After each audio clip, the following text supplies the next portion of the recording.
Profit and లాస్లోని ఇది ఫార్ములాస్కి second part. ఎవరైనా first part చూడకముందు చూడండి, తర్వాత చూడండి. ఒక వ్యక్తి ఒక వస్తువును ఎక్స్ రూపీస్ కొమ్మగా అతనికి ఏ% లాభం వచ్చింది. అతను B% లాభం పొందుటకు ఆ వస్తువును ఎంత కమ్మాలయ్యా అంటే అమ్మకం వెల equal to X into 100 + B/100 + A. రెండు వస్తువుల అమ్మిన విలువలు సమానంగా ఉన్నాయి. ఒకదానిపై X% లాభము, మరొక దానిపై X% నష్టము వస్తే మొత్తం మీద X²/100% నష్టం వస్తుంది.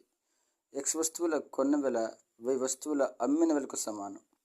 X>Y అయితే లాభము, లాభశాతము X-Y/Y ఇంటూ 100. X<Y అయితే నష్టము, నష్టశాతము equal to X-Y/Y into 100. M వస్తువులను X రూపీస్కి కొని N వస్తువులను Y రూపీస్కు అమ్మితే లాభశాతము లేదా నష్టశాతము equal to MY - NX/NX into 100. రెండు వస్తువుల కొన్న వెలలు సమానంగా ఉండి లాభము X% ఉండి నష్టము Y% ఉంటే మొత్తం మీద లాభము లేదా నష్టము ఈక్వల్ టు X-Y/2%. X>Y అయితే లాభము, X>Y అయితే నష్టము వస్తుంది. Thank you all of you.